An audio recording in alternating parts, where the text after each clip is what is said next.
Drama की starting में हम सूजी को देखते हैं जो हमारी फीमेल लीड है। अभी उसके मॉम डैड उसे इस बात पर चिल्ला रहे होते हैं कि आखिर वो अपने फियांसी फैंग के साथ ऐसे कैसे ब्रेकअप कर सकती है। वो लोग उसे कहते हैं कि फैंग की फैमिली के साथ उनकी बिजनेस डील हो रही है और अगर वो ये शादी तोड़ेगी तो उनकी बिजनेस कैंसिल हो जाएगी, इसलिए वो ये शादी नहीं तोड़ सकती, उसे शादी करनी पड़ेगी। सूजी मना कर देती है कि मैंने कभी शादी के लिए हाँ नहीं बोली थी। तो सूजी का बड़ा भाई हान भी उसे चिल्लाने लगता है और कहता है कि तुम्हारा इस शादी को तोड़ने का क्या मतलब है, कि क्या तुम शी फैमिली में शादी करना चाहती हो और अपनी सिस्टर शाओ की फियांसी को छीनना चाह रही हो। सूजी की मॉम कहती है कि भूलो मत कि तुमने खुद ही अपनी सिस्टर शाओ को अपने बदले में शी फैमिली में शादी करने के लिए हाँ बोली थी। फिर हमें फ्लैशबैक में दिखाते हैं जब सूजी पहली बार अपनी फैमिली के साथ रहने के लिए आई हुई थी। तभी उसे पता लगा था कि उसकी एक फेक सिस्टर है जिसको उसकी फैमिली ने अडॉप्ट करे हुए। वो सूजी की मॉम से कहने लगती है कि अब आप लोग की सगी बेटी आ गई है तो क्या अब मुझे इस घर से निकलना होगा। तो सूजी की मॉम कह देती है कि वो वापस आ गई है तो क्या हुआ, हमारे दिल में तुम्हारी जगह हमेशा रहेगी और तुम हमारे साथ ही रहने वाली हो। तो फिर शॉ पूछती है कि मॉम फिर जो शी फैमिली में सूजी की शादी तय है उसका क्या। तो फिर सूजी की मॉम कह देती है कि अब शी फैमिली में सूजी की नहीं बल्कि तुम्हारी शादी होगी। और वो सूजी को समझा देती है कि अपनी सिस्टर के लिए तुम इतना तो कर ही सकती हो ना। अब यहाँ प्रेजेंट में हम देखते हैं कि शाओ सूजी की मॉम के सामने एक्टिंग कर रही होती है कि इस रिचेस्ट फैमिली में अगर ये शादी करना चाहती है तो मैं करने देती हूँ, आखिर ये मेरी सिस्टर है। तो फिर मॉम मना कर देती है कि सिर्फ तुम ही इतनी बड़ी फैमिली में शादी करने लायक हो, ये सूजी नहीं। तो सूजी अपनी मॉम की ऐसी बातें सुनकर स्माइल करने लगती है। तभी उसके डैड उसे चिल्लाते हैं कि तुम ये कैसे बिहेव कर रही हो, अगर तुम्हें हमारी बात नहीं माननी है ना तो अभी इस घर से निकल जाओ और दोबारा अपनी शक्ल मत दिखाना। तो सूजी कहती है कि ठीक है, वैसे भी आप लोग मुझे पसंद नहीं करते तो मैं आप लोग की विश ही पूरी कर देती हूँ, अब मैं यहाँ से जा रही हूँ और दोबारा कभी नहीं आऊंगी। ऐसा बोलकर सूजी यहाँ से जाने लगती है और वो डिसाइड कर लेती है कि ये फैमिली मुझे डिजर्व भी नहीं करती है और अब जो मेरी चीज है मैं उसे वापस लेके रहूंगी। मेरे ग्रैंडपा ने जिस लड़के को मेरे लिए चुना था अब मैं उसी से शादी करूंगी। फिर हम देखते हैं कि सूजी अपने घर से निकलने के बाद सीधा एक कार में आके बैठती है जो कि कोई और नहीं हमारे मेल लीड की कार है और इसका नाम शियन है, वही शी ग्रुप कंपनी का सीईओ है। सूजी उसे कहने लगती है कि क्या तुम अपनी फियांसी चेंज करना चाहोगे। तो शियन तो तुरंत ही मान जाता है। फिर हमें इसी के साथ ही फ्लैशबैक में दिखाते हैं कि सूजी जब अपने फियांसी फैंग से मिलने के लिए गई होती है तभी वो बाहर से ही उसकी बातें सुनने लगती है जो उसके बारे में ही बुराई कर रहा होता है, उसका मजाक उड़ा रहा होता है और कह रहा होता है कि वो बस फैमिली की रियल डॉटर है, सिर्फ इसी वजह से मैं उससे शादी कर रहा हूँ और वो गुड लुकिंग है इसलिए थोड़ा उसका यूज कर रहा हूँ, नहीं तो मैं तो उस जैसी लड़की को देखूं तक ना। फिर यहाँ पर सूजी ये सब सुन लेती है और वो जैसी अंदर आती है तो फैंग उसे कहता है कि तुम इन सारी लड़कियों से जेलस मत हो ना, ये तो बस मेरी सिस्टर जैसी है। सूजी कहती है कि मैं बिल्कुल भी जेलस नहीं हूँ। तभी उसके हाथ में ब्रेसलेट देखकर फैंग कहता है कि ये ब्रेसलेट तुमने मेरे लिए बनाई होगी ना, तो चलो जल्दी से मुझे पहना दो, वैसे तो ये अच्छा नहीं दिख रहा है लेकिन तुमने इतनी मेहनत से मेरे लिए बनाई हो तो मैं एक्सेप्ट कर लेता हूँ। पर तभी इतने में सूजी तो इस ब्रेसलेट को तोड़ देती है और वो फैंग से कह देती है कि मैं तुम्हारे साथ ब्रेकअप कर रही हूँ और वो यहाँ से चली जाती है। तो फैंग को यहाँ पर लगता है कि सूजी के पास कोई और ऑप्शन नहीं है और वो मेरे पास वापस आके रहेगी। फिर इसी के साथ ही सीन प्रेजेंट में आ जाता है जब सूजी यहाँ शियन से मिलने के बाद उसकी कार से बाहर निकल कर जा रही होती है। तो फिर वो कार बीच में रुकता है और उसके पास आता है और उसे कह देता है कि हम अभी चल के अपना मैरिज सर्टिफिकेट ले लेते हैं। तो सूजी कहती है कि इतनी जल्दी, पर पहले मैं तुम्हें बता दूं कि मेरा अब यू फैमिली के साथ कोई कनेक्शन नहीं है और अब मैं यू फैमिली की डॉटर नहीं हूँ, तो क्या तुम फिर भी मेरे साथ मैरिज सर्टिफिकेट लेना चाहोगे। तो शेन कहता है कि आखिर मेरा तुमसे शादी करने का इन सब से क्या लेना देना है, मेरी वाइफ तो सिर्फ और सिर्फ तुम ही बनोगी और कोई और नहीं। फिर इसके बाद दोनों ही कोर्ट की तरफ जा रहे होते और तभी सूजी को उसके डैड की मैसेज आती है कि तुम मेरा कॉल कट कर रही हो, देखो फैंग अभी घर आया हुआ है तो तुम भी जल्दी से घर आओ और उसे माफी मांग कर सब चीजें ठीक करो, नहीं तो फिर हमारी फैमिली के साथ तुम्हारा सच में कोई रिश्ता नहीं होगा। ये मैसेज देखने के बाद उसे इग्नोर करती है और फिर वो फैंग का हाथ पकड़ के उसके साथ कोर्ट जाती है और फिर दोनों ही फोटो क्लिक करवा के अपना मैरिज सर्टिफिकेट भी ले लेते हैं। और सूजी सोच रही होती है कि वैसे मेरे ग्रैंडपा ने मेरे लिए एक अच्छा लड़का चुने। फिर हम देखते हैं कि फैंग यहाँ पर सूजी के घर पे उसका इंतजार कर रहा होता है और बहुत ही गुस्सा करने लग जाता है कि वो अभी तक यहाँ पर आई क्यों नहीं। तो फिर ये लोग कहते हैं कि तुम फिक्र मत करो, सूजी को तुमसे शादी करनी होगी, वो ऐसे कैसे जा सकती है, उसका हाउस होल्ड रजिस्ट्रेशन भी अभी हमारे पास है। इसके बाद हम देखते हैं कि सूजी शियन के साथ उसके घर आ जाती है जहाँ पर हाउसकीपर इन लोग का वेलकम करता है। फिर घर आने के बाद हाउसकीपर मेड से सूजी के लिए सारे डेली नेसेसिटीज मंगवाता है। तो सूजी तो ये सारी चीजें का अरेंजमेंट देखकर बहुत ही खुश होती है। फिर उसके बाद शियन यहाँ सूजी के साथ अपनी सेल्फी लेने लगता है और तभी दोनों बहुत ही क्लोज हो जाते हैं। पर फिर इतने में शियन को उसके भाई की कॉल आने लगती है और वो कह रहा होता है कि उसने अचानक से शादी कर लिया और बताया भी नहीं, और वो लड़की आखिर कौन है जिससे उसने शादी की है। तो शियन यहाँ पर सूजी से कहता है कि वाइफ क्या तुम मुझे अपना मैरिज सर्टिफिकेट दोगी। तो सूजी सोचती है कि अभी हमारी शादी हुई और ये अभी से मुझे वाइफ कह रहा है, तो यानी हमें अभी वेडिंग नाइट भी मनानी पड़ेगी। फिर सूजी रात में अपना नाइट ड्रेस पहन लेती है और सोच रही होती है कि वैसे तो हम अब लीगल कपल है, लेकिन मैं अभी उससे ज्यादा जानती नहीं हूँ, तो ऐसे साथ में सोना बहुत ही अजीब होगा, और अगर मैं उसे मना करूंगी तो क्या वो मुझे फोर्स करेगा। हम देखते हैं शियन अपनी पूरी फैमिली को सूजी और अपनी मैरिज सर्टिफिकेट भेज देता है। तो शियन का भाई तो बहुत ही खुश होने लगता है कि उसने अपनी क्रश से फाइनली शादी कर लिया। शियन की ग्रैंड माँ तो तुरंत ही फ्लाइट बुक करने लगती है अपनी ग्रैंड डॉटर इन लॉ को देखने आने के लिए, और शियन की पूरी फैमिली उसे हैप्पी वेडिंग विश कर रहे होते हैं। इतने में सूजी यहाँ शियन के पास आती है और फिर उसके फोन पर फैंग की कॉल आ रही होती है। तो तुरंत ही शियन को फोन लेकर उसका कॉल उठा लेता है। फिर शियन की आवाज सुनकर फैंग चिल्लाने लगता है कि सूजी आखिर तुम्हारी हिम्मत कैसे हुई मुझसे ब्रेकअप करने की और इतनी जल्दी कोई वाइल्ड मैन ढूंढने की। तो फिर शियन इसका कॉल कट कर देता है और सूजी से कहता है कि तुम मेरी वाइफ बन चुकी हो, तो अब तुम्हें अपना एक्स का नंबर नहीं रखना चाहिए। सूजी कहती है कि मैं कब का इसे डिलीट करने ही वाली थी। तो ये कहता है कि लो मैं तुम्हारे लिए कर देता हूँ, और फिर वो सूजी से कहने लग जाता है कि अब मेरा मूड खराब हो चुका है, तो तुम्हें मेरा मूड ठीक करना चाहिए। सूजी कहती है कि मैं क्या करूं, तो शियन उससे गाल पे किस मांगने लगता है। सूजी सोचती है कि ये कोई इतनी भी बड़ी रिक्वेस्ट नहीं है और हम तो लीगल कपल है, और ये मेरी इतनी बड़ी हेल्प कर रहा है, तो बदले में इतना तो मैं कर ही सकती हूँ। फिर वो उससे गाल पे किस देने जा रही होती है कि शियन उसे लिप्स पे किस कर लेता है। तो सूजी बहुत ही ज्यादा शॉक हो जाती है। फिर यहाँ पर शियन तो इसे किस करना कंटिन्यू रखता है, पर इतने में कोई डोर पे नॉक करने लगता है, तो ये दोनों ही डिस्टर्ब हो जाते हैं। और फिर शियन दरवाजा खोलता है तो यहाँ पर हाउसकीपर आया होता है और वो बताने लगता है कि उसकी ग्रैंडपा ने कहा है कि वो अपनी ग्रैंड डॉटर इन लॉ को देखना चाहते हैं, तो वो दोनों कल सुबह ही उनके घर आ जाए।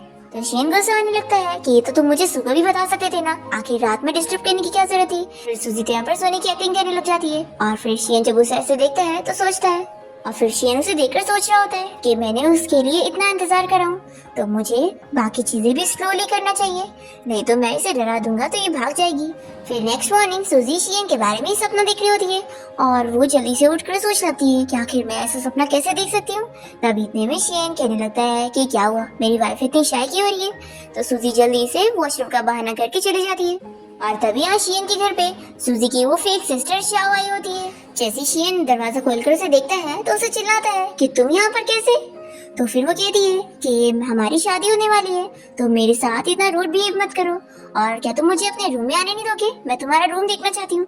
तभी सूजी यहाँ वॉशरूम में होती है और सोचती है कि प्लीज अंदर बताना। फिर वो यहाँ छुपने की कोशिश करने वाली होती है। फिर सूजी तो यहाँ छुपने का सोच रही होती है, पर इतने में उससे आवाज हो जाती है, और शियन को जब कुछ गिरने की आवाज आती है तो वो सूजी की फिक्र करके जल्दी से उसके पास आ जाता है, और शाओ भी अंदर रूम में आकर सूजी को देख लेती है और शॉक होकर कहती है कि तुम यहाँ मिस्टर शियन के घर पे क्या कर रही हो। तो शियन बताने चाह रहा होता है कि ये मेरी वाइफ है, तो सूजी उसका मुंह बंद कर देती है। तभी शॉक कहती है कि सिस्टर कहीं ऐसा तो नहीं कि तुम्हारे घर से भागने के बाद पैसे खर्च हो गए, तो तुम यहाँ मिस्टर शियन के घर पे बेबी सीटर का काम करने आ गई। सूजी कहती है कि हाँ मैं यहाँ पर क्लीनर हूँ। तो फिर शाह कहने लगती है कि सिस्टर तुम आखिर यहाँ क्लीनर की जॉब क्यों कर रही हो, अगर तुम मॉम डैड से जाकर माफी मांग लोगी ना और चुपचाप से उस फैंग से शादी कर लोगी तो तुम्हें ऐसी जॉब्स नहीं करनी पड़ेगी। सूजी कहती है कि क्या हुआ, मैं मिस्टर शियन के घर पे काम नहीं कर सकती हूँ, क्या तुम्हें इनका घर इतना गंदा लग रहा है। तो शॉ कहती है कि मेरा ऐसे कहने का मतलब नहीं है, शियन तो मेरी नजरों में परफेक्ट है। तो सूजी कहती है कि क्या हुआ फिर, कहीं ऐसा तो नहीं कि तुम्हें भी क्लीनर की जॉब करनी है इसलिए तुम्हें जेलसी हो रही है। तो अपनी बेइज्जती करवा कर शॉ यहाँ से गुस्से में चली जाती है, और फिर शियन सूजी से पूछता है कि आखिर तुमने मुझे उसे अब हमारे रिलेशन के बारे में बताने क्यों नहीं दी। तो सूजी कहती है कि बस तुम इंतजार करो, आगे हमें बहुत ही अच्छा ड्रामा देखने को मिलने वाला है। तो शियन कहता है कि मेरी वाइफ क्या करने वाली है, फिर तो मैं भी ये देखने के लिए एक्साइटेड हूँ। फिर हम देखते हैं शियन के घर पे सूजी की पूरी फैमिली आए होते हैं, और सूजी के भाई शियन से कहने लगते हैं कि हम यहाँ दोनों फैमिलीज के बीच की शादी के बारे में डिस्कस करने आए और तुम हमसे ऐसे बात कर रहे हो। तो शियन बताता है कि मेरी ग्रैंडपा ने सूजी के साथ मेरी शादी तय करी थी, जो कि आपकी रियल डॉटर है, और अब आप कोई अडॉप्टेड डॉटर लाकर उसकी शादी मेरे साथ करवाना चाहते हैं, तो मैं इसके लिए नहीं मानने वाला। तो फिर लोग कहते हैं कि क्या तुम ये शादी कैंसिल कर रहे हो। तो शियन कहता है कि नहीं, मैं उससे शादी करना चाहता हूँ। और वो सूजी की तरफ इशारा करता है। तो ये सुनकर ये लोग शॉक रह जाते हैं और फिर सूजी की मॉम शियन से कहने लग जाती है कि वो मेरी कि सूजी मेरी सगी बेटी है तो क्या हुआ, वो इतने सालों से बाहर रही है और उसे बिल्कुल भी रूल्स वगैरह के बारे में कुछ नहीं पता। तो अगर तुम उससे शादी करोगे ना तो तुम्हारी फैमिली की रेपुटेशन खराब हो सकती है।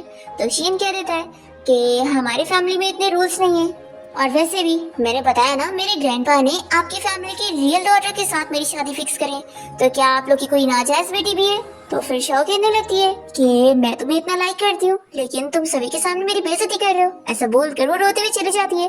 तो फिर हान गुस्सा आने लगता है और शियन से कहता है कि सूजी को तो हमने कब का घर से बाहर निकाल चुके हैं और अब हमारी सिर्फ एक ही सिस्टर है और वो शाओ है। तो क्या तुम सच में ऐसी बेकार लड़की के लिए हम दोनों फैमिलीज के बीच की फ्रेंडशिप खत्म करना चाहते हो। ऐसा बोलकर वो चला जाता है और फिर उन सभी के यहाँ से जाने के बाद शियन या सूजी के पास आता है और कहता है कि अब बस क्लीनिंग करना बंद करो। तो शियन कहता है कि तुम इस बात की फिक्र मत करो, पहली बात तो ये कि मैं अपनी वाइफ को ऐसे बुली होने नहीं दे सकता। तो सूजी अपसेट होते हुए कहती है कि मेरी वजह से तुम्हारा मेरी फैमिलीज के बीच में जो फ्रेंडशिप का कनेक्शन था वो खराब हो गया, तो इससे तुम्हें नुकसान हुआ होगा ना। और दूसरा ये कि मैं एक बिजनेसमैन हूँ तो मैं थोड़ी ना ऐसे अपना नुकसान होने दूंगा। और फिर शियन सूजी के क्लोज जा रहा होता है तो वो अपनी आंखें बंद कर लेती है।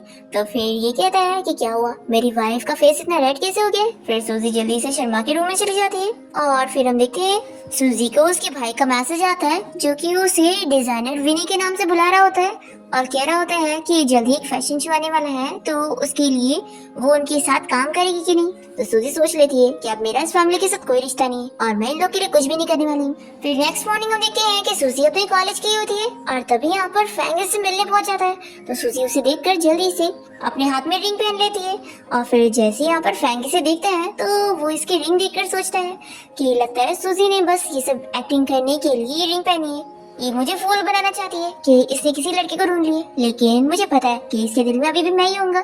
फिर ये सूजी को मनाने लगता है कि देखो जो ब्रेसलेट तुमने तोड़ दी थी मैंने उसे पूरा ज्वाइन करके लेकर आया हूँ, तो अब तो गुस्सा छोड़ दो और मान जाओ। तो सूजी कहती है कि मैंने पहले भी बोली थी और अब मैं लास्ट बार फिर से बोल रही हूँ कि हमारा ब्रेकअप हो चुका है और ये देखो मेरी तो अब शादी भी हो चुकी है, तो इसलिए अच्छा रहेगा कि तुम मुझसे दूर रहो, नहीं तो मेरे हस्बैंड को गलतफहमी हो जाएगी। ऐसा बोलकर ये जाने लगती है। तो ये से रुककर पूछता है कि तुम्हें किससे शादी करी हो। तो सूजी से चिल्लाती है और थप्पड़ मारकर यहाँ से जाने लगती है।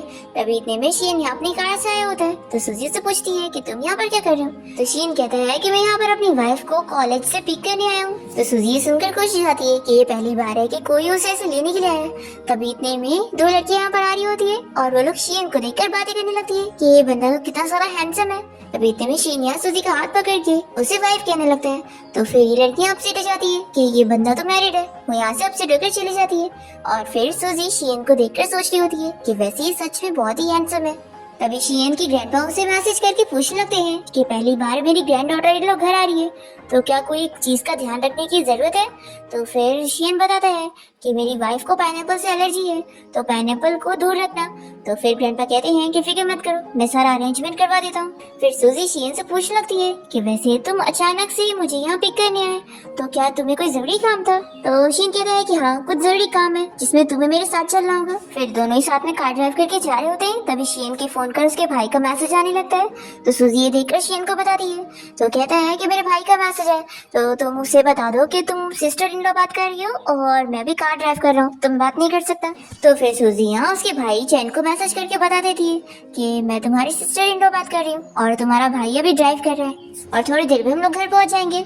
तो चैन तो ये देखने के बाद बहुत ही खुश हो जाता है कि सिस्टर इन लॉ बात कर रही है। फिर वो सूजी से बहुत ही अच्छे से बातें करने लगता है और उसे कहता है कि मैं आपको और भाई को हैप्पी वेडिंग विश करना चाहता हूँ ताकि आप लोग का जल्दी से बेबी भी हो जाए। सूजी ये बेबी वाला मैसेज पढ़ के शॉक हो रही होती है। इतने में शियन कहने लगता है कि मेरे भाई ने क्या बोला।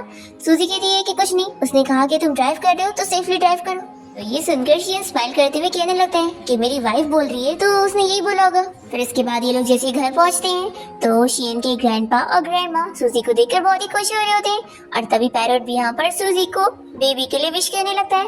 और फिर हमें फ्लैशबैक में दिखाते हैं कि ग्रैंडपा ने ये पैरट को ये बोलने के लिए सिखाए होते हैं और यहाँ पर ये लोग एक्ट कर रहे होते हैं कि ये पैरट कितना नॉटी हो गया है। फिर यहाँ पर शियन के भाई और बहन भी आ जाते हैं और सूजी से मिलकर खुश हो रहे होते हैं और कहने लगते हैं कि हमारा भाई कितना लकी है। तो सूजी कहती है कि नहीं, शियन से शादी करके तो मैं बहुत ज्यादा लकी हूँ। तो शियन कहता है कि मैं सच में बहुत ज्यादा लकी हूँ, तुम मेरी वाइफ बनी। फिर इतने में चैन के मुंह से निकलने लगता है कि वो सूजी को इतने टाइम से जानता है और फाइनली अब वो उसकी सिस्टर इन लॉ बन गई।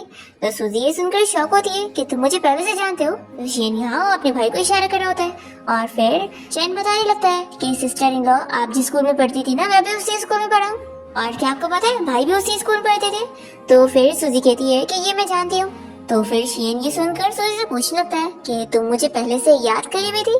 तो फिर ये सोचती है कि वो इतना फेमस स्टूडेंट था तो आखिर वो उसे कैसे नहीं जानती। फिर हमें फ्लैशबैक में दिखाते हैं कि शियन तो स्कूल का टॉपर था और हमेशा उसका नाम बोर्ड पर आता था। फिर हम यहाँ प्रेजेंट में देखते हैं कि सूजी के मॉम डैड शियन के ग्रैंडपा के घर के बाहर पहुंच जाते हैं और ये लोग यहाँ पर शाओ और शियन की शादी के बारे में बात करने आए होते हैं। पर तभी जैसी मेड यहाँ पर घर पर बताती है कि सूजी के फैमिली यहाँ पर आए हुए हैं, तो इन लोग तो गुस्सा आने लगते हैं और ग्रैंडपा सूजी से पूछते हैं कि क्या तुम उन्हें देखना चाहती हो। तो सूजी मना करती है। तो फिर ग्रैंडपा कह देते हैं कि उन लोगों को मना कर दो और यहाँ से जाने के लिए बोलो कि हम लोग उनसे नहीं मिलेंगे। फिर मेड यहाँ बाहर आकर सूजी की मॉम डैड को मना कर देती है कि ग्रैंडपा उन लोग से नहीं मिलना चाहते। तो फिर ये लोग सोचते हैं कि आखिर ऐसे कैसे वो हमें मना कर सकते हैं। पर फिर ये लोग दिमाग लगाते हैं कि जरूर घर पे कोई जरूरी गेस्ट आए होंगे तभी वो हमें जाने के लिए बोल रहे हैं। और फिर ये लोग मेड से पूछ लेते हैं कि वैसे कौन सा गेस्ट घर पे आया है। तो फिर मेड बता रही है कि हमारे बॉस की वाइफ घर आई है। ये सुनकर ये लोग शॉक हो जाते हैं कि क्या मिस्टर शियन ने शादी कर लिया। तभी इतने में यहाँ पर ये लोग चैन की कार देखते हैं और सोचते हैं कि ये तो शियन के भाई चैन की कार है ना, लगता है उसकी गर्लफ्रेंड यहाँ पर आई हुई है। और फिर यही सोचकर ये लोग चले जाते हैं। फिर यहाँ घर पे हम देखते हैं कि शियन यहाँ सूजी की काफी केयर कर रहा होता है और ये देखकर शियन का भाई चैन और ग्रैंडपा और ग्रैंडमा दोनों बहुत ही खुश हो रहे होते हैं। और फिर ये लोग सूजी को ब्राइड प्राइज में बहुत सारी चीजें दे रहे होते हैं। तो शियन कहता है कि ग्रैंडपा ये बहुत ही कम है। तो सूजी मना करने लगती है कि नहीं नहीं, ये बहुत ज्यादा है। तभी ग्रैंडमा कहती है कि फिक्र मत करो, हम और भी चीजें ऐड कर देंगे। और फिर शियन के ग्रैंडपा और ग्रैंडमा सूजी से कहने लग जाते हैं कि तुम हमारे लिए अब हमारी रियल ग्रैंड डॉटर की तरह हो, तो फिर हम तुम्हारा बहुत ही ख्याल रखेंगे।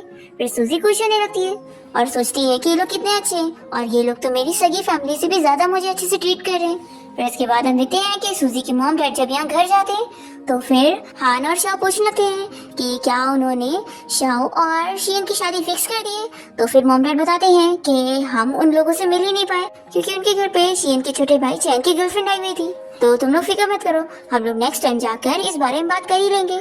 तो फिर शाओ खुश होने लगती है। फिर यहाँ पर हम सूजी को देखते हैं जो कि शियन का पोस्ट देख लेती है और कहती है कि आखिर तुमने हमारी मैरिज सर्टिफिकेट को ऑनलाइन क्यों पोस्ट करी हो। तो शियन कहता है कि ये तो कुछ भी नहीं है, मेरा बस चले तो मैं मैरिज सर्टिफिकेट को गले में टांग कर घूमूंगा। तो सूजी सोचती है कि मैंने जैसा इसके बारे में सोची थी ये तो उससे काफी डिफरेंट है। फिर इसे कहने लगती है कि नहीं नहीं, ऐसा करने की जरूरत नहीं है, इतना ही काफी है। तो शियन कहता है कि ठीक है, मैं अपनी वाइफ की सुनूंगा।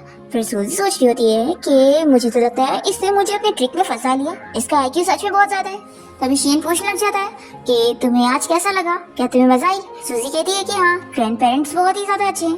तो फिर शियन कहने लगता है कि अगर मेरे ग्रैंडपा और ग्रैंडमा तुम्हें अपने घर में रहने के लिए बुलाएंगे तो क्या तुम उन्हें हाँ बोल दोगे। तो सूजी कहती है कि हाँ, लेकिन ये कहता है कि तुम्हारा कॉलेज तो दूर रहेगा ना, फिर तुम्हें जाने में प्रॉब्लम होगी। सूजी कहती है कि मैं थोड़ा जल्दी उठ जाऊंगी। तो शियन कहता है कि देखो, तुम्हें मना करना सीखना चाहिए, हमेशा हर चीज को हाँ बोलने की जरूरत नहीं है, पहले अपने आप को रखो। तो सूजी कहती है कि ऐसी बात नहीं है कि मैं खुद के बारे में नहीं सोच रही हूँ, मैं बस ये सोच रही हूँ कि ग्रैंड पेरेंट्स मेरे साथ कितने अच्छे से हैं, तो मैं उन्हें मना कैसे कर सकती हूँ। तो शियन उसे समझाने लगता है कि अब से ऐसा मत सोचो, तुम्हें पहले अपना ख्याल रखना चाहिए और अपने बारे में सोचना चाहिए, और मैं चाहता हूँ कि तुम किसी और के लिए अपने आप को सेक्रीफाइस मत करो। और मेरी फैमिली तुम्हें इसलिए अच्छे से ट्रीट कर रही है क्योंकि तुम ये डिजर्व करती हो, तुम हो ही इतनी अच्छी, इसलिए मेरी फैमिली तो क्या, मैं भी तुम्हारा बहुत ही अच्छे से ख्याल रखने वाला हूँ। ऐसा बोलकर वो फिर सूजी को हक करने लगता है और सोच रहा होता है कि उसने अपने घर पर कितना कुछ सही है। और सूजी सोच रही होती है कि पहली बार है कि कोई उसके लिए इतना ख्याल कर रहा है। फिर डिनर के बाद जब सूजी और शियन साथ में बैठे होते हैं तो सूजी याद कर रही होती है कि शियन उसकी कितनी ज्यादा केयर करता है। तो ये सोचती है कि शायद मुझे इस बारे में से बता देना चाहिए कि मैं ही डिजाइनर विनी हूँ, ये सीक्रेट मुझे इससे नहीं छुपाना चाहिए। फिर सूजी शियन के पास जाकर उसे कहती है कि मुझे तुमसे कुछ जरूरी बात बतानी थी, तुम डिजाइनर विनी को जानते हो। तो शियन कहता है कि हाँ, तुम्हें पता है मैं तो डिजाइनर विनी का बहुत बड़ा फैन हूँ, मुझे उसकी हर ड्रेस बहुत पसंद है। तो सूजी से बता देती है कि एक्चुअली में वो डिजाइनर विनी कोई और नहीं बल्कि मैं ही हूँ। तो फिर शियन कहता है कि क्या सच में तुम ही हो। सूजी कहती है कि तुम इतना नकली क्यों चौंक रहे हो। तो शीन कहता है कि क्या, मैं सच में शॉक हो रहा हूँ। और वो तो मन में सोच रहा होता है कि वाइफ, मैं तो 8 साल से तुम्हारे हर अवार्ड फंक्शन को अटेंड कर चुका हूँ। फिर शीन यहाँ सूजी से पूछने लगता है कि तुमने इतने साल से अपना इस सीक्रेट को छुपा के रखी थी, आखिर तुमने अचानक से मुझे ही क्यों बता दी। तो सूजी कहती है कि मैंने तुम्हें बताई थी ना कि मैं अपनी फैमिली के साथ सारे रिश्ते कट कर रही हूँ और मैं सोच रही हूँ कि अब मैं खुद का एक स्टूडियो ओपन करूंगी और हम लोग एक घर में रह रहे हैं, एक छत के नीचे, तो एक ना एक दिन तो तुम्हें ये पता लग ही जाएगा। तो मैंने सोची कि मैं खुद ही तुम्हें बता दूं। तो फिर शीन कहने लगता है कि अब तुम खुद का स्टूडियो ओपन कर रही हो तो मैं उसमें इन्वेस्टमेंट करूंगा। सूजी कहती है कि तुम इन्वेस्टमेंट करोगे इसलिए क्योंकि हम दोनों का रिलेशनशिप है। तो शीन कहता है कि भूलो मत कि मैं एक बिजनेसमैन हूँ और मैं कभी भी बिना फायदे वाली चीजें नहीं करता हूँ। मुझे तुम पर पूरा यकीन है, तुम्हारे डिजाइन है इतने अच्छे कि मुझे बहुत फायदा होने वाला है। सूजी कहती है कि लेकिन कहीं अगर मेरी वजह से तुम्हारा लॉस हो गया तो शीन कहता है कि लॉस हो गया तो भी मैं सह लूंगा और वैसे मुझे पूरा यकीन है कि तुम बहुत ही अच्छे डिजाइनर हो, तो मुझे लॉस हो ही नहीं सकता। फिर सूजी सोचती है कि इसे मुझ पर इतना भरोसा है तो मुझे भी खुद पर भरोसा करना चाहिए। फिर वो कहती है कि ठीक है, फिर मैं अब अपना बेस्ट देने वाली हूँ। फिर शीन कहता है कि वैसे अभी एक जरूरी चीज करनी थी और फिर वो सूजी को अपने क्लोज करता है और इसे कहने लगता है कि डिजाइनर विनी, मैं तुम्हें बहुत ज्यादा लाइक करता हूँ और बहुत बहुत ज्यादा लाइक करता हूँ। तो सूजी सोचती है कि आखिर ये फैन शो कैसे बन गया। फिर सूजी तो जल्दी से इससे दूर हो जाती है और कहती है कि मुझे नहीं पता था कि तुम डिजाइनर विनी को इतना ज्यादा पसंद करते हो। तो शीन कहता है कि तुम इतना ज्यादा क्यों ब्लश कर रही हो। तो सूजी कहती है कि तुम्हारी गलती है, तुमने मुझे इतना टाइटली हग जो किया था। और फिर सूजी जल्दी से शावर लेने का बहाना करके चली जाती है। नेक्स्ट टाइम देखते हैं कि यहाँ पर फ्रैंक सूजी की फोटोज लेकर सूजी की फैमिली के पास पहुँचता है और कहता है कि देखो वो कौन सी दूसरे डिजाइनर स्टूडियो के लिए काम करने गई है। तो ये लोग सोचते हैं कि ये लड़की कितनी बेकार है जो हमारी फैमिली के लिए काम करने के बजाय किसी और के लिए डिजाइन कर रही है। तो हान कहने लगता है कि मॉम डैड फिक्र मत करो, इस सूजी को कहाँ ही कुछ डिजाइन आता होगा और हमारे पास तो डिजाइनर विनी है। तो फिर डैड कहने लगते हैं कि क्या डिजाइनर विनी से तुम कांटेक्ट कर पाए। तो फिर हान कहता है कि नहीं, अभी तक कुछ भी रिप्लाई नहीं आया, लेकिन डिजाइनर विनी इतने सालों से हमारे साथ काम कर रही थी तो देखना आगे भी वो हमारे साथ काम करेंगी, तो इसमें कोई फिक्र करने वाली बात नहीं है, जरूर वो बिजी होंगी। फिर इतने में मेड आकर इन लोग को बताती है कि सूजी का हाउस होल्ड रजिस्ट्रेशन घर पे नहीं है। तो फिर ये लोग शॉक रह जाते हैं। दूसरी तरफ हम देखते हैं कि यहाँ पर शीन सूजी को उसका हाउस होल्ड रजिस्ट्रेशन ला के दे देता है और फिर वो बहुत ही खुश हो जाती है कि अब मुझे उस फैमिली से आजादी मिली, अब मेरा उन लोग के साथ कोई रिश्ता नहीं है। फिर शीन कहने लगता है कि तुम इतनी ज्यादा खुश हो रही हो। तो सूजी कहती है कि फिक्र मत करो, जब 1 साल बाद हम डिवोर्स ले लेंगे तो मैं तुम्हारे घर से भी अपना हाउस होल्ड रजिस्ट्रेशन हटवा लूंगी। तो फिर ये अपसेट हो जाता है और कहता है कि 1 साल की बात अब भी से मत करो। और वो मन में सोच रहा होता है कि वो सूजी से कभी डिवोर्स नहीं लेने वाला है। तभी सूजी सोच रही होती है कि आखिर ये गुस्सा क्यों हो गया। फिर वो उसे कहती है कि तुमने तो कहा था कि कल मिलने वाला है ना, तो ये हाउस होल्ड रजिस्ट्रेशन तुम्हें आज ही कैसे मिल गया। तो जीएन कहता है कि ध्यान से देखो तुम्हारा हस्बैंड कौन है। तो फिर सूजी कहती है कि हाँ मैं भूल गई थी, शी ग्रुप कंपनी का सीईओ है मेरा हस्बैंड। फिर दूसरी तरफ हम देखते हैं कि फैंग अभी भी सूजी के घर पे होता है और सूजी के मॉम डैड बिल्कुल भी उसे कॉन्ट्रैक्ट नहीं कर पा रहे होते हैं। तो फिर वो बहुत ही गुस्सा होने लगते हैं। फैंग कह देता है कि मैं नहीं जानता, मैं आप लोग को बस 1 महीने का टाइम दे रहा हूँ, अगर आप लोग सूजी और मेरी शादी नहीं करवा पाए तो फिर मैं आप लोग की कंपनी में से अपनी इन्वेस्टमेंट निकाल लूंगा और फिर आप लोग बैंकरप्ट हो जाएंगे। और वो इन लोग को धमकी देकर चला जाता है। फिर ये लोग सोचते हैं कि अब हम क्या करें। तभी सूजी के डैड को अच्छा आइडिया आता है कि सूजी ने अब खुद का स्टूडियो खोल लिया है ना और वो 10 दिन में स्टार्ट करने वाली है, तो हम भी उसी दिन अपना लॉन्च इवेंट रखेंगे और सूजी के स्टूडियो को बैंकरप्ट करवा देंगे स्टार्ट होते के साथ ही। फिर उसे जब सबक मिल जाएगा तो वो खुद हमारे पास आएगी। फिर सूजी को उसकी एम्प्लॉइज बारे में बता देती है कि उसकी फैमिली अपना लॉन्च इवेंट उसी दिन रख रहे हैं जिस दिन ये लोग अपना स्टूडियो स्टार्ट कर रहे हैं। तो सूजी कहती है कि रखने दो, हार उनको ही मिलने वाली है। फिर हम देखते हैं कि सूजी के भाई की कंपनी का प्रेस कॉन्फ्रेंस वाला दिन आ जाता है और वो यहाँ पर सभी ऑडियंस को कहता है कि मेरी सिस्टर शाओ की डिजाइन्स को मैं आज सभी के सामने प्रेजेंट करने वाला हूँ। और फिर जब सभी लोग ये डिजाइन देखते हैं तो चिल्लाने लगते हैं कि हम यहाँ पे डिजाइनर विनी की डिजाइन देखने आए थे और आखिर ये किस बेकार डिजाइनर की डिजाइन है, हमें ये सब नहीं देखना। और वो लोग गुस्सा हो जाते हैं। फिर इन सभी को पता लगता है कि यहीं पास में एक नया स्टूडियो ओपन हुआ है, तो ये लोग उसे देखने आ जाते हैं और तभी यहाँ पर हान और शाओ भी आ जाते हैं और ये लोग सूजी की डिजाइन की हुई ड्रेसेस को देखकर पहचान जाते हैं कि ये तो डिजाइनर विनी की ड्रेस की हुई डिजाइन लग रही है। फिर ये लोग सूजी को चिल्लाकर उसके ऊपर इल्जाम लगाने लगते हैं कि तुमने डिजाइनर विनी की ड्रेस चुराई हो, जो कि हमारी कंपनी की डिजाइनर है, तो अब तुम्हारे ऊपर केस होगा। सूजी कहती है कि ये बात सही है कि ये ड्रेस डिजाइनर विनी की है, मैंने कोई चुराई नहीं हूँ। तभी इतने में सभी लोग देखते हैं कि डिजाइनर विनी ने पोस्ट करी है और बताइए कि अब वो यू फैमिली के साथ काम नहीं कर रही है बल्कि सूजी के स्टूडियो के साथ काम कर रही है। तो फिर ये पोस्ट देखने के बाद हान तो शॉक हो जाता है कि आखिर ऐसे कैसे वो मेरी कंपनी के साथ काम करना बंद कर सकती है और मुझे छोड़ सकती है। तभी शाओ हान को समझाती है कि अभी 10 दिन बाद एक बहुत बड़ा डिजाइन कंपटीशन होने वाला है और उसमें हम कैसे भी करके डिजाइनर विनी को वापस ला के रहेंगे, फिर हम लोग ये कंपटीशन जीत जाएंगे। तो फिर हान को ये आइडिया पसंद आता है और ये सोच लेता है कि मैं वो डिजाइनर विनी को अपने पास वापस ला के रहूंगा। फिर इसके बाद हम देखते हैं सूजी से मिलने के लिए यहाँ पर हान की बहन आई होती है और सूजी उसे थैंक्स कर रही होती है कि उसने जो ऑनलाइन पोस्ट वगैरह कर दी थी उसकी वजह से उसके स्टूडियो को कितना ज्यादा फायदा हुआ। फिर इतने में यहाँ पर शेन और उसका भाई भी पहुंच जाते हैं और फिर ये सभी लोग मिलकर यहाँ से चले जाते हैं सूजी और शेन को अकेले बात करने के लिए छोड़कर। और तभी शेन इसे कहने लगता है कि तुम मेरे भाई बहन की इतनी केयर कर रही थी लेकिन तुम्हें उनकी नहीं बल्कि मेरी केयर करनी चाहिए। सूजी कहती है कि मैं क्या केयर करूं?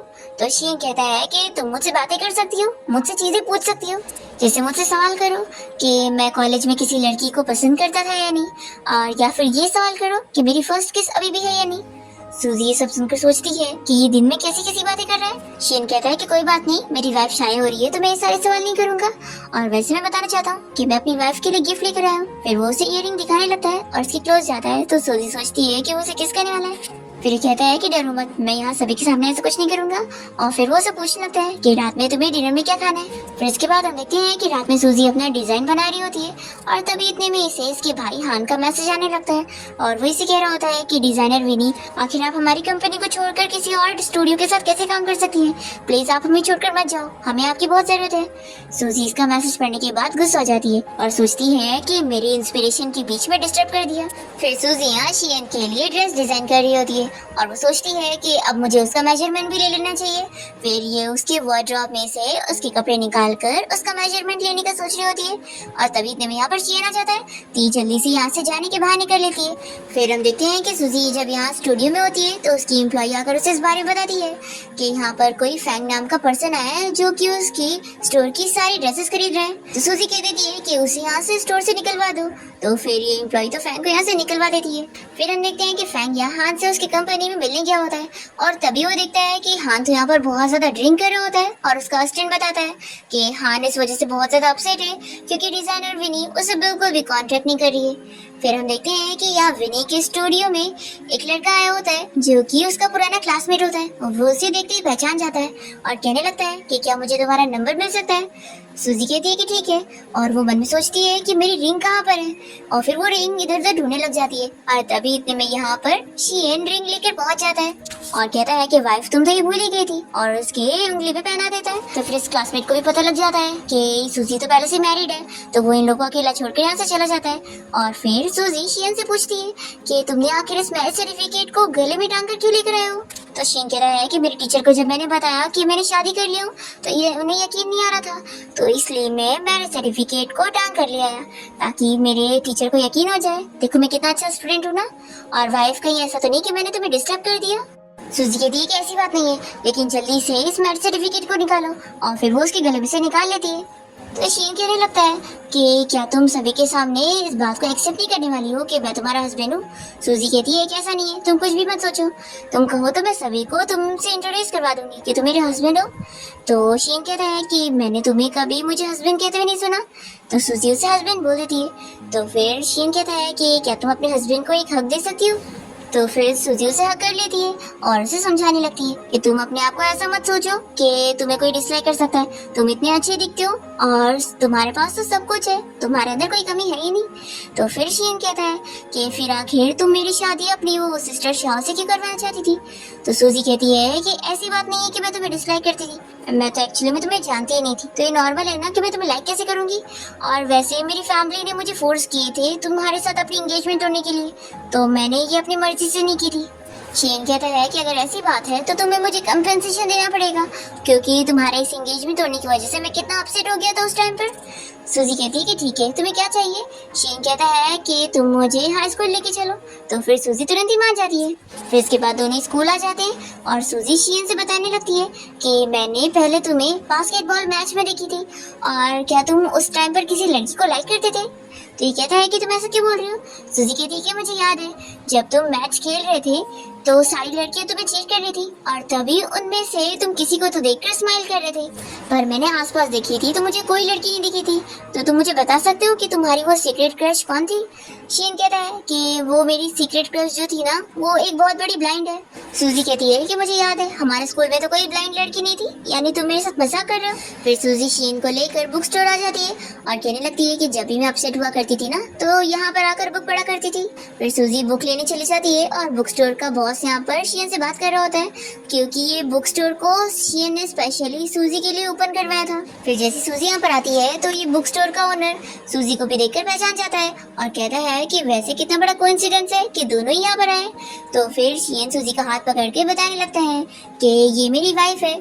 तो फिर बुक स्टोर का ओनर तो काफी ज्यादा शॉक हो जाता है कि आखिर शीन ने उस लड़की को हासिल कर ही लिया जिससे वो पसंद करता था। फिर सूजी तो यहाँ पर शीन से पूछने लगती है कि क्या तुम बुक स्टोर के ओनर को जानते हो, आखिर ये तुम्हारे लिए इतना क्यों खुश हो रहे हैं। फिर शीन यहाँ सूजी को बताने लगता है कि तुम उसी जगह पर बैठकर बुक्स पढ़ा करती थी ना और मैंने तुम्हें एक बार रैबिट ड्रॉ करते हुए भी देखा था। तो सूजी तो शॉक हो जाती है कि शीन को ये सब भी पता है। फिर वो सोचती है कि कहीं ऐसा तो नहीं कि इसकी सीक्रेट क्रश मैं हूँ। फिर वो इस बारे में अच्छे से सोच रही होती है और डिसाइड करती है कि नहीं ऐसा कैसे हो सकता है, मैं उसकी सीक्रेट क्रश हो ही नहीं सकती। फिर इसके बाद हम देखते हैं कि डिजाइन कंपटीशन वाला दिन आ जाता है और सूजी भी यहाँ पर आई होती है और उसकी फैमिली यहाँ पर शाओ के साथ बैठी होती है और उसी के लिए खुश हो रहे होते हैं कि देखना शाओ जरूर ये डिजाइन कंपटीशन जीत जाएगी। फिर सभी की डिजाइन दिखाई जाती है और जब यहाँ पर सूजी की डिजाइन सभी लोग देखते हैं तो सभी लोग को सूजी की डिजाइन ज्यादा पसंद आते हैं और जजेस भी उसे ज्यादा मार्क्स देते हैं और सूजी की फैमिली तो शॉक हो रहे होते हैं कि आखिर सूजी इतनी टैलेंटेड कैसे निकली और ये लोग उसे चिढ़ रहे होते हैं। तो सभी लोग ये देखकर बातें करने लगते हैं कि आखिर ये फैमिली कैसी है जो अपनी सगी बेटी को इस तरीके से ट्रीट कर रहे और उस फेक लड़की को अच्छा ट्रीट कर रहे। फिर हम देखते हैं कि सूजी ये डिजाइन कंपटीशन जीत जाती है और होस्ट उसे स्टेज पर बुलाता है अवार्ड लेने के लिए और यहाँ पर अवार्ड देने के लिए शीन को बुलाया जाता है और वो जब यहाँ सूजी का अवार्ड दे रहा होता है तो दोनों हग भी करते हैं। तो सभी ऑडियंस से देखकर बातें करने लगते हैं कि दोनों साथ में कितने अच्छे लग रहे हैं और एक परफेक्ट जोड़ी लग रहे हैं। तो शाओ तो बहुत ज्यादा जेलस होने लगती है कि ये जगह मेरी होनी चाहिए थी, मैं शीन से अवार्ड लेनी चाहिए होनी चाहिए थी। फिर यहाँ पर होस्ट अनाउंस करने लगता है कि डिजाइनर विनी भी यहाँ पर आई हुई है और अभी मैं 10 तक काउंट करने वाला हूँ और जिस पर वो लाइट पड़ेगी वही डिजाइनर विनी है। फिर जैसे यहाँ पर लाइट पड़ती है तो सभी लोग ये देखकर शॉक हो जाते हैं कि डिजाइनर विनी कोई और नहीं बल्कि सूजी है और वो सभी को बताने भी लगती है कि मैं ही डिजाइनर विनी हूँ। तो सूजी की फैमिली तो ये सुनकर शॉक हो जाते हैं और शाओ और हान सोचते हैं कि ऐसा हो ही नहीं सकता है, ये डिजाइनर विनी कैसे हो सकती है। तभी इतने में सूजी यहाँ पर होस्ट सवाल कर रहा होता है कि आखिर उसने अपनी ये पहचान को सीक्रेट क्यों करके रखी थी। तो सूजी अपनी बचपन की कहानी सुनाने लगती है कि बचपन से उसे डिजाइन करने का बहुत ही शौक था और उसने अपनी फैमिली को डिजाइन दिखाने की कोशिश की थी ताकि वो उनकी कंपनी में हेल्प कर सके, पर उन लोगों ने उसकी डिजाइन की बेइज्जती करे थे और बिना देखे ही उसके डिजाइन को कचरे में डाल दिए थे। तो सूजी ने डिसाइड करी थी कि वो सीक्रेटली डिजाइनर विनी के नाम से अपनी फैमिली की हेल्प करेगी। फिर सभी लोग ये सुनकर बातें करने लगते हैं कि कितनी बेकार फैमिली है, अडॉप्टेड डॉटर को इतना अच्छे से ट्रीटमेंट और अपनी सगी बेटी को इतना बुरा ट्रीटमेंट। फिर यहाँ पर एक लड़की सूजी से सवाल करने लगती है कि फिर क्या वो वापस अपनी फैमिली की कंपनी में जाएगी काम करने के लिए। तो सूजी मना कर देती है कि मैं अब फ्यूचर में कभी इन लोग के साथ काम नहीं करूंगी। फिर हम देखते हैं कि यहाँ पर हान को ये सुनकर बहुत ही बुरा लग रहा होता है। फिर सभी लोग के यहाँ से जाने के बाद वो तुरंत ही सूजी के पास जाता है और उससे माफी मांगने लगता है। तो सूजी कहती है कि ये सब करने का कोई फायदा नहीं है, तुम्हें लग रहा होगा कि तुम मुझसे माफी मांगने की एक्टिंग करोगे तो मैं वापस से तुम्हारे लिए काम करूंगी, ऐसा नहीं हो सकता है। तो हान कहता है कि मैं इसलिए यहाँ पर नहीं आया था, मैं सच में तुमसे बहुत माफी चाहता हूँ और मैंने एक अच्छा भाई वाली रिस्पॉन्सिबिलिटी नहीं निभाया। सूजी कहती है कि अपने आप को भाई मत बोलो, जब से ही मैंने तुम्हारी फैमिली के साथ रिश्ता तोड़ी थी तब से ही तुम अब मेरे भाई नहीं रहे हो, तो मुझे अपनी बहन बनाने की झूठी एक्टिंग मत करो।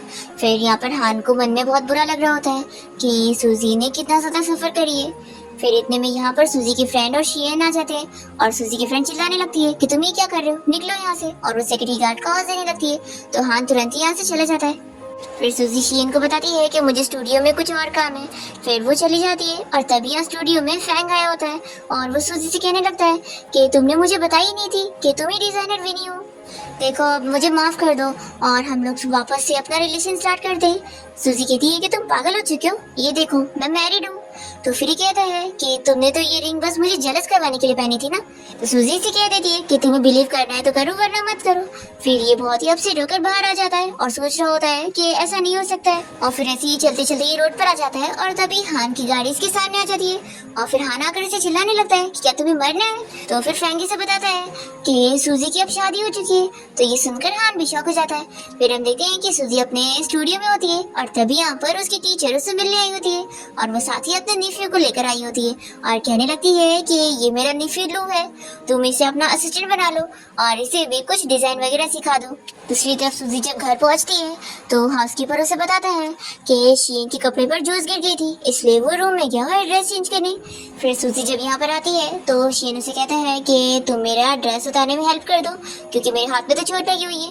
फिर सूजी इसे टच करने लगती है तो वो सोचती है कि लगता है मुझे जानबूझ के सेड्यूस कर रहा है। फिर उसके बाद वो जब अपना शावर लेकर बाहर आता है तो सूजी सोच रही होती है कि अब हमारे बीच में कितना कुछ हो चुका है तो मुझे भी अब कुछ इनिशिएटिव लेना चाहिए। फिर वो उसे मेडिसिन वगैरह लगा देती है और नेक्स्ट डे फिर वो स्टूडियो में इसी बारे में सोच रही होती है। और तभी जैसे उसकी एम्प्लॉय यहाँ पर आती है तो वो उसे पूछती है कि आखिर किसी मैन को चेज कैसे करे।